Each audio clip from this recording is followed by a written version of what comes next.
Muito boa tarde, queridos irmãos. Muito boa tarde. Que a paz do Senhor esteja sobre sua vida. Estamos iniciando hoje um novo dia, hoje terça-feira. Está uma bênção poder estar agora à tarde, podendo fazer essa meditação com os irmãos. Espero que muitos estejam aí acompanhando, né? Ou essa facilidade do horário. Mas o importante é que podemos estar juntos e podemos estar na presença do Senhor meditando todos os dias. Vamos ver então o que o Senhor tem para as nossas vidas nesse dia.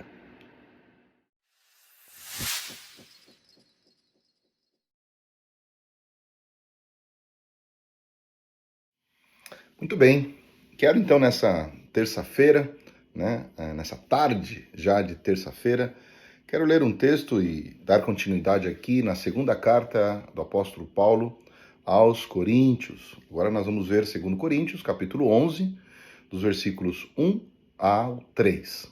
2 Coríntios 11, dos versículos 1 ao 3. Diz assim a palavra do Senhor. Tomara que me suportasseis um pouco na minha loucura. Suportai-me, porém, ainda. Porque estou zeloso de vós, com zelo de Deus, porque vos tenho preparado para vos apresentar como uma virgem pura ao marido, a saber, a Cristo. Mas temo que, assim como a serpente enganou a Eva com a sua astúcia, assim também sejam de alguma sorte corrompidos os vossos sentidos e se apartem da simplicidade que há em Cristo.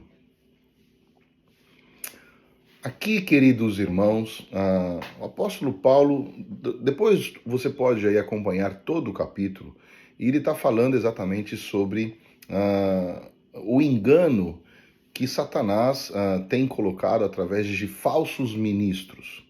Mas aqui é muito interessante, porque ele, lendo aqui, né, dá a entender de uma forma racional, nós temos um entendimento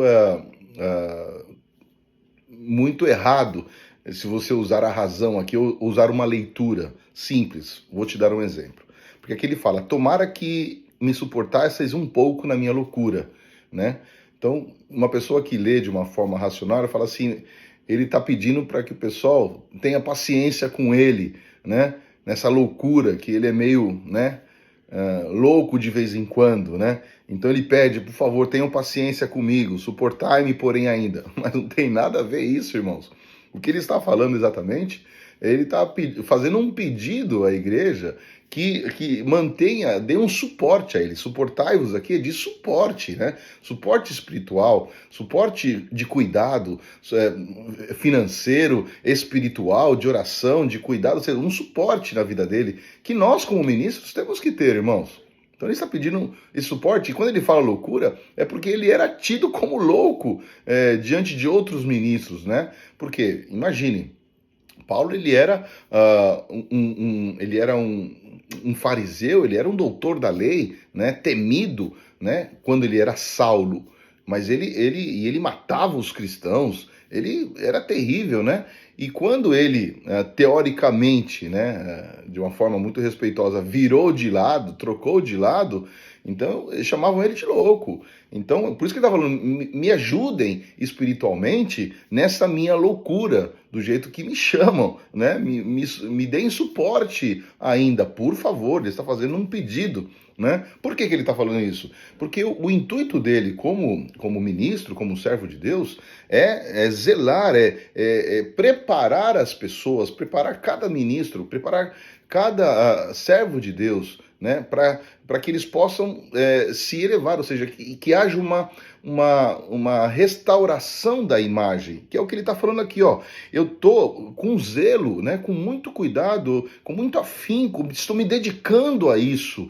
Essa é a minha dedicação, fazer com que o quê? Você possa se apresentar diante de Jesus como uma noiva, né, uma noiva pura ao seu marido. Olha que tremendo isso, irmãos. É como nós realmente nos sentimos nesse nosso trabalho que nós fazemos, né? Dessa luta de levar você, cada um dos irmãos, né? Cada servo do Senhor que nós temos na nossa igreja, essa é a nossa luta, levar cada um de vocês a viver uma comunhão com Cristo, a viver de uma forma onde a imagem seja restaurada, a viver de uma forma em que você possa se apresentar no grande dia como uma noiva, né? Uma noiva pura ao seu marido. É tremendo isso. Esse é o nosso trabalho. E não é fácil não, irmãos, não é fácil não. Né? Então por isso que ele pede aí, me ajudem espiritualmente, em oração, me ajudem financeiramente, porque Paulo vivia exatamente desse cuidado. Depois, se você for ver, ele até dá uma chamada de atenção, dizendo que a igreja, em alguns versículos mais para frente, depois você vai ver na sua meditação, que ele dá uma chamada de atenção que a igreja deu uma esquecida dele, né? Ele deixou de atender outros locais que lhe seria remunerado, né, para dar atenção à igreja lá em Corinto, e a igreja deu uma esquecida dele, né? Então ele diz, não esqueçam de mim, né? E me deem suporte espiritual, me deem suporte financeiro. Ele está dizendo isso. Por quê? Porque o que ele fazia era por zelo, por cuidado deles, por amor, né? Para que eles realmente eles pudessem estar preparados para se apresentar diante do Senhor, como uma noiva pura, sem pecado, irmãos, sem pecado. É assim que é colocado aqui a situação da noiva, né? Pura e sem pecado, sem mácula diante de Cristo. Então esse era o trabalho, esse é o nosso trabalho. É assim que nós nos dedicamos. Esse é nosso ministério, se podemos dizer assim, né?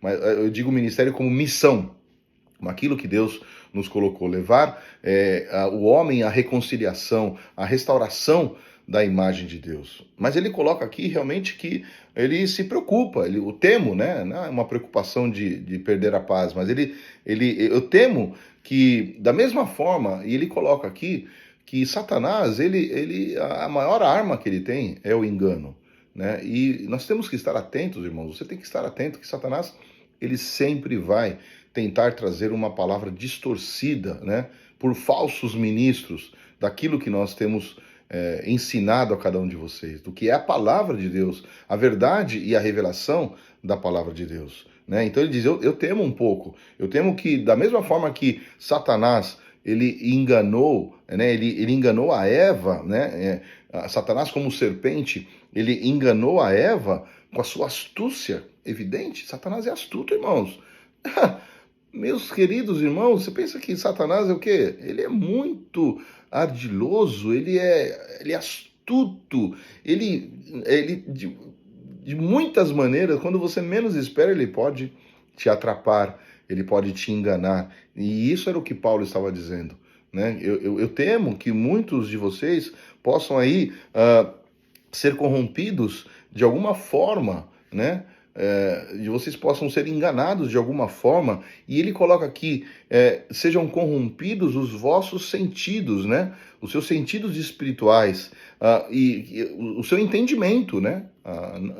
Seja o seu entendimento, os olhos do entendimento, do seu corpo espiritual, seja corrompido por esse engano de Satanás. Ele está colocando aqui, eu me preocupo e oro para que vocês não passem por isso, ou que vocês não se enganar por Satanás, né? E sejam apartados da simplicidade que há em Cristo. Então, Satanás estava falando que é exatamente isso, Paulo estava dizendo que Satanás ele vem exatamente para corromper os nossos sentidos espirituais, nossos olhos espirituais, nossos ouvidos espirituais. Ele vem de uma forma que é aí, no corpo espiritual, que ele quer destruir a imagem perfeita que nós temos que apresentar diante do Senhor. Então, irmãos, fica aqui nesta tarde essa meditação, depois vocês continuem lendo esse texto desse capítulo 11, né, que é muito rico, né, e eu tenho certeza que o Senhor vai continuar falando ao seu coração.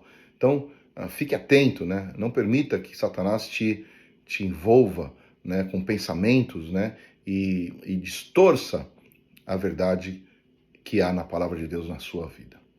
Que Deus te abençoe, né, que você tenha aí um restante de dia na presença do Senhor, né, ouvindo a voz de Deus. E amanhã 13h, estaremos novamente aqui, se Deus o permitir. Fique na paz do Senhor.